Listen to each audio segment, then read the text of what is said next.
Welcome to Danny Houlihan's Irish Experience podcast. Join Danny on a journey through the historical island of Ireland, its people and the wild Atlantic way, which is Ireland's last frontier. Experience the music and the culture that makes up the longest coastal driving route in the world. Now, please welcome your host, Danny Houlihan. Cuireann fáilte go dtí Slíon Atlantic Ian. Welcome to the Wild Atlantic Way and Danny Houlihan's Irish Experience Show. A studio Ballinclemisig, Vanaun na Shanana County of Kerry. Welcome to you all from the banks of the Shannon River here in North Kerry, Ireland. I hope you're all keeping well, my friends, and if you are jogging, walking or cycling, please take care. This episode has been delayed due to the untimely death of my beloved uncle Gerard Houlihan of the Glen Ballybunion. He was a gardener, a singer and a great musician. He was and is still a source of inspiration to me and will always be with me. So this episode is dedicated to his memory. May he rest in peace. So I thank you all for your patience this month.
The art of goldsmithing in Ireland is legendary, and the fine art of the Irish goldsmiths can be traced back into antiquity.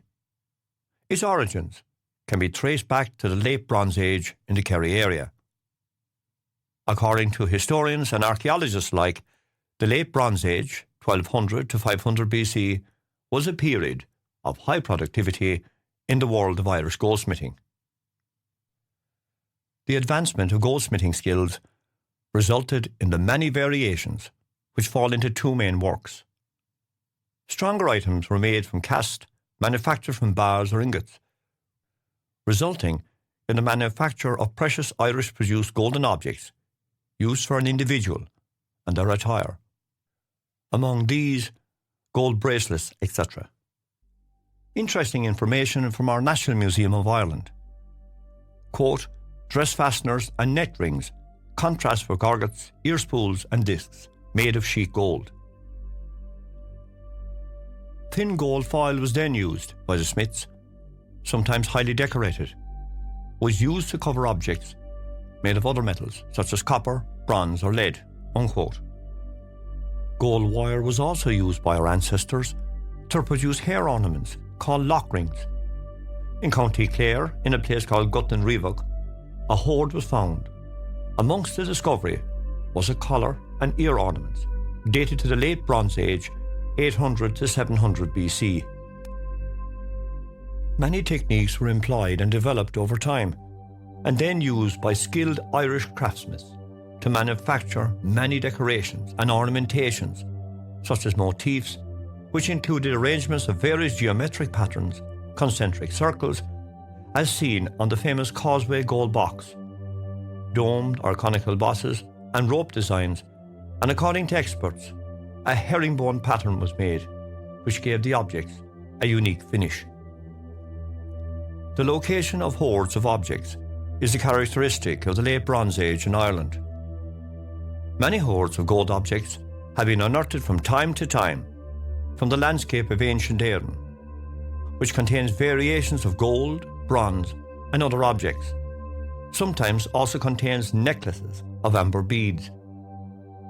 The The number of excavations found from the bogs may relate and suggest that the local indigenous people of Ireland of the late Bronze Age regarded these areas as special places, which were one time wooded, as special to them and their ancient culture.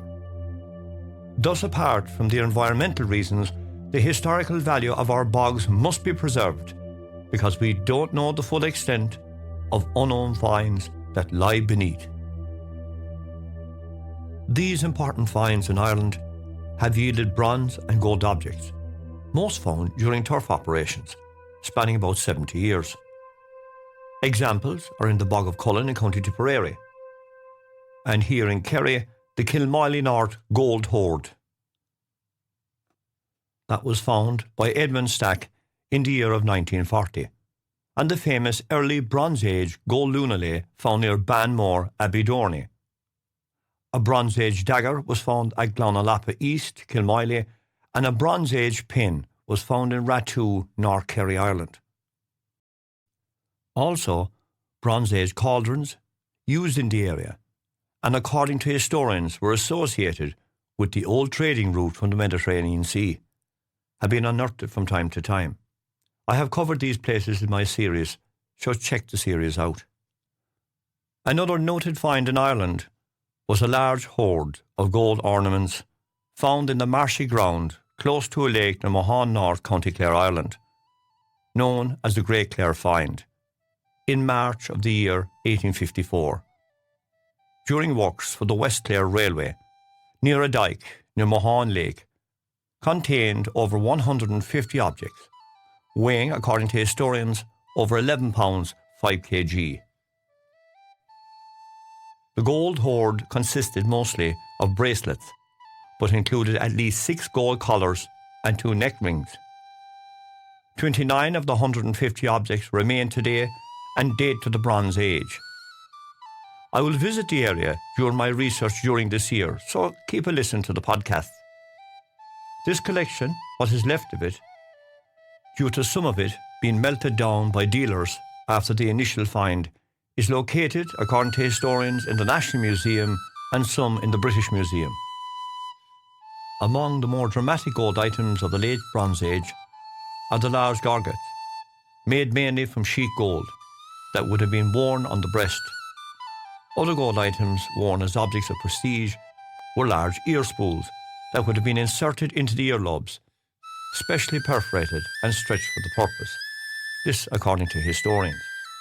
Also, small penannular rings, known as ring money, may have been ornaments for the ears and nose. 11 large graduated spheres with lateral perforations from Tuma, County Roscommon, were once strung together to form a necklace, while a variety of gold bracelets, pins and dress fasteners would also have formed part of the personal ornaments worn by socially well-positioned and wealthy members of Irish society during the late Bronze Age. The source of reference for this is from our National Museum of Ireland, Dublin, which is well worth a visit when you visit Ireland. Now everyone, that's just a taste of our gold finds here in Ireland. I will cover more in the future. There are many, many more. Now in this episode, I'll turn my attention briefly to one of Kerry's, the Gold Box of Balinclemisig, also known as the Causeway Gold Box.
Causeway, North Kerry, Ireland, has an area of 11.5 kilometres, 2,833.1 acres, 4.4 square miles.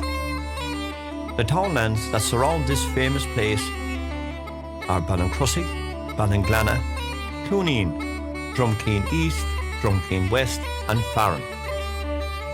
Causeway, or in its Irish name Untoker, is today steeped in music production and its sports and its culture, testament to its origins.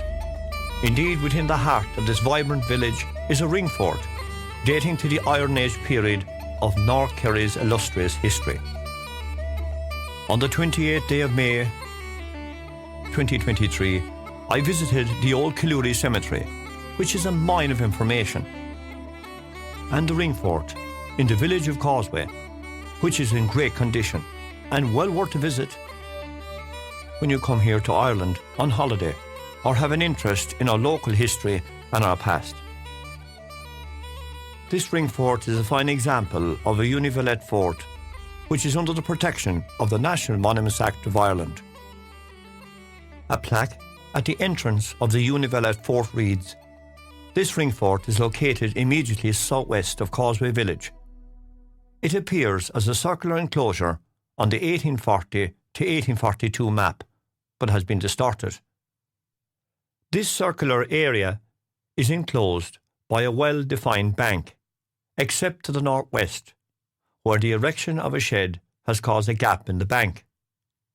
The bank measures 5 metres wide at the base and rises to a maximum height of 2 metres externally and 1 metre internally. The interior is at a higher level than the surrounding land, and in the northeast, from the south to southwest, there appears to be an internal fossa, large depression of around 2.4 metres, unquote.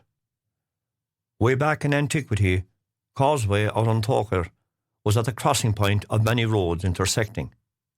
These roads linked the ancient settlements of North Kerry, a past filled with history, culture, music and tradition. As I have said before, the lands of North Kerry were once covered with a lush covering of woodland, and Causeway, like others, was endowed with such a covering. It must have been unique to experience. Intersecting pathways into the deep recesses of the North Kerry hinterland and its ancient culture.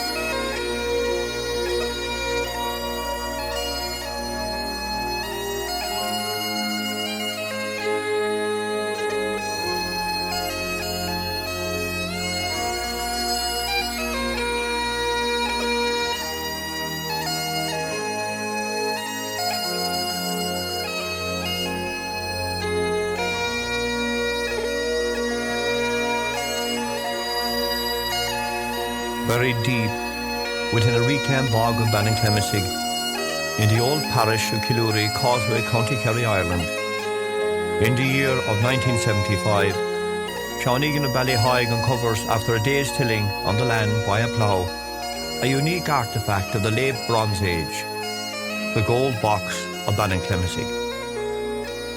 It's within this deep woodland landscape of North Kerry that our ancient artwork of the Goldsmitting took place. Who are they? We will never know. This will be open to interpretation by many historians for decades, and the debate will go on.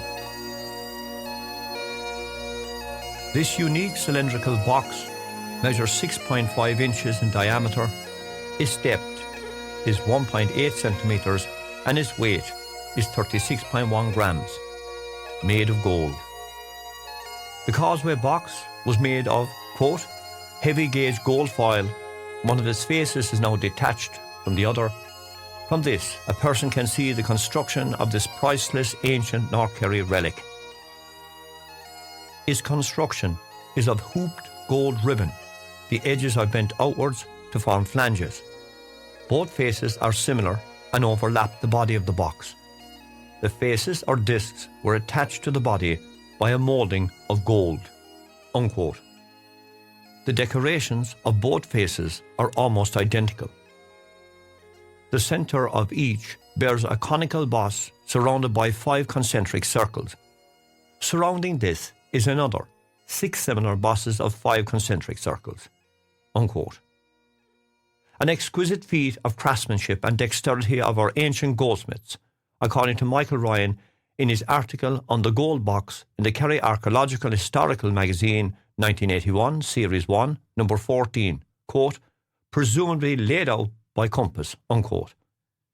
He goes on, the circles are defined by a border of rope moulding that is a band filled with short radial lines, also in the repose manner, unquote. The circles are defined by a border of rope moulding. The condition of the box was described after its find. The lid has been detached from the box and the faces of the lids are now dished and distorted, and its body is bent or warped. The Balinclemisig Gold Box has been attributed to the late Bronze Age period 1200 to 500 BC, a specimen attributed to Ireland. It has been said by historians and archaeologists alike that this type of school of goldsmithing was common along the Shannon Estuary during the late Bronze Age. Again, this opens up another avenue of research for me, the Shannon Estuary for goldsmithing. I am at this stage of the series and my research not surprised by the amount of hidden history in the North Kerry landscape and the countryside of Ireland, still to be discovered and appreciated by all who have an interest in our unique history, both oral, music, landscape and marine. I take my leave once more from you all again, and I'll be back quite shortly. If you'd like to support my ongoing research and podcast episodes, why not buy me a coffee? This will be used to update my research and equipment. I will give everyone who contributes a shout out on my series. Just click on the link below to support me in any way, big or small. Thank you. That's buymeacoffee.com/YXQDanny. Also, a big shout out to Karen there in America and also Bruce for supporting my podcast series. So we'll see you all soon. But for me, from the banks of the Shannon River, North Kerry, Ireland, and the famous Gold Box of Balinclemisig, I say slán. Bye for now. Thanks for listening to our show. Through its people, its heritage, and its rugged coastline, this is truly Danny Houlihan's Irish experience. Bye for now.